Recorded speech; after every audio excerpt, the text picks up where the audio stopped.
For years in my corporate career, I have been a subservient person.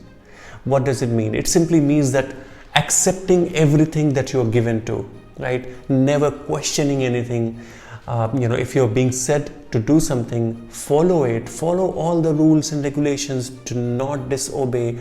Do not question. Even if something does not align with your belief, don't question. Just do what you're asked to do. And at times in doing so, I felt very miserable. Why I'm saying this? Because at times someone would say something to do, and I will do it even if I will feel that I'm not supposed to be doing it, right? And how many of you, while I am talking about this, are feeling that you are also somewhere down the line are a victim to this kind of a phenomena or a politics in the corporate? And just because we are unable to communicate with power and authority, we lose on many opportunities, as well as we also feel miserable and we sometimes curse ourselves. But don't worry, because I would never want you to do so.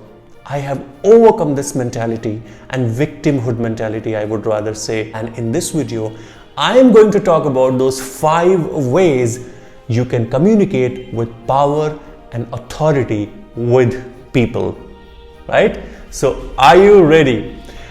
In case if you haven't subscribed to my channel, I would love if you just hit the subscribe button and share these videos to whom you think that it will really help. I would really love to hear. And do not forget to tell me in the comment if these videos are helping you, because that is the only way I know that you're watching it, you're loving it, or if you have any feedback. So please do not forget to leave the comment. It is going to be a very short video. So without a further ado, I'm going to talk about those 5 ways you will communicate with power and authority. The number 1 way, do not assume subservience. What do I mean by this? You can still be respectful to somebody without being subservient. So अगर मैं हिंदी में इस चीज की बात करूं तो subservience means आधीनता, किसी की आधीनता स्वीकार कर लेना. Though it is different from slavery, but subservience means that somebody is saying something to you, you are just doing it without even questioning, without even thinking, and you have accepted everything, or you have accepted them as a whole, and you don't have any power. So subservience means that you have given your power and authority to somebody and you are unable to claim your power and authority back. I always say this, that if something does not align with your values, always have open and honest conversation. So do not accept subservience. Do not assume subservience. If someone is saying something which does not align with your values and beliefs, question them. Ask for clarification. And because ultimately you're trying to add value, right? You're not directly accepting it. So don't assume subservience. Number 2, avoid a desperate tone. How often we have seen others and sometimes ourselves as well, that if we really need something, we kind of just go and ask for that particular thing repeatedly. Let's say if we have to ask for an appraisal, we will just ping the boss on IM or Microsoft Teams that in modern days that this time please take care of it. This is a desperate tone, right? I always say this, that make a case if you want something. If you want something, make a case for it. What is it that you can add as a value, right?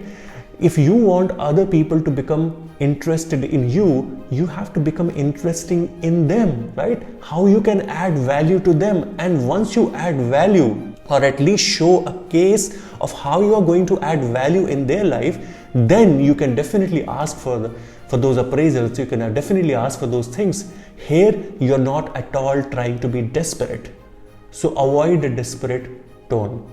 Number 3, avoid appearing needy. Remember, everything has a price. So don't beg. If you want something, deserve it. Do something for the other person and then you deserve it. You ask for it. So avoid always appearing needy. How many times you have experienced this in your life, that there's some relative of yours who always call you when he or she needs something from you? Don't you talk about them in the family or with your friends that Oh my God, he is again calling, right? I'm sure that he must be calling because he wants something from us. I mean, doesn't it happen with you? It does happen with everybody. So there are people who have formed an image for themselves that they always call or they will always contact you or meet you because they need something, right? Here I'm talking about communicating with power and authority. So you have to avoid appearing needy. And number 4, understand the difference between assertive as well as aggressive. Remember, when you are assertive, it means that you're firm, you're solid on your point of view, and you are not changing that.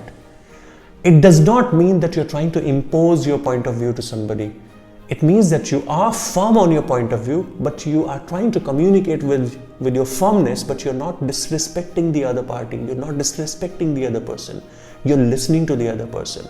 But that does not mean that you're trying to accept it as it is from the other person.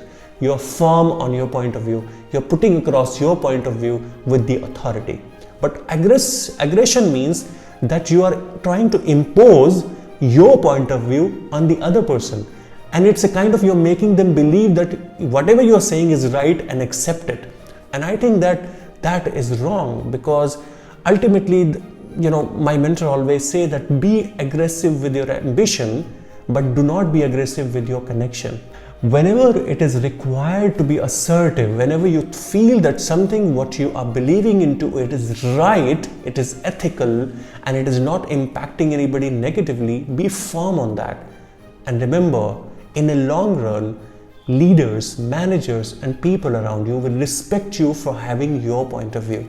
And people who usually accept things as it is and assume subservience, as I talked with the very first point, they don't get people's respect.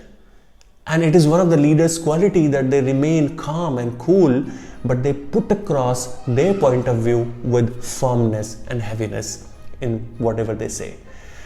And number 5th point is learn to ask questions without interrogations. What am I saying here? Right? If you need something from somebody, you usually say, okay, can I ask you to do this? Can you tell me something about this? So we always try to interrogate. Remember, I was reading about this point of view somewhere that, questions and interrogations were originally made for FBI people, police, people who interrogate a lot. I'm not saying that you should not ask questions, but there are ways to ask questions. So let's say if you have to ask someone to tell them, more about themselves, like you would usually say, can you tell me something about yourself? So rather you can say, I would love to know more about yourself. I would love to know more about your journey. I would love to know more what happened after that incident, right? So instead of asking a direct question, say, I would love to know more about. I would love to, right? I'm keen to hear from you, right? So if you ask questions without interrogations, it helps you to know more about the other person, because the other person would love to explain more and more. And one more thing that I must tell you, that nobody likes to be questioned. And if you use this trick to ask questions from the other person without even interrogating them, without even making them feel that you're interrogating, there are chances that you would know a lot about them. So these 5 ways, if you can use, you can also become a powerful communicator. You can communicate with power and authority. I always say this because I've learned this from my mentor, that never ever lose and lower your status and lose your power to somebody. Always have your power with yourself, right? Remember, you deserve to speak. I repeatedly say this, you deserve to speak. Why would you remain silent if you know something is right? Why would you remain silent? If you know that you deserve something, why would you not speak, and why would you remain silent if you know that something is wrong happening and it is impacting your life? You are cursing yourself just because of that particular person or the incident. Remember, you deserve to speak. Don't forget to speak with authority from next time onwards. I hope you loved this video, and I would really appreciate if you show some support, because I'm just reaching towards 800 subscribers in next 2 months. By the end of February, I'm targeting that I should reach to 1000 subscribers.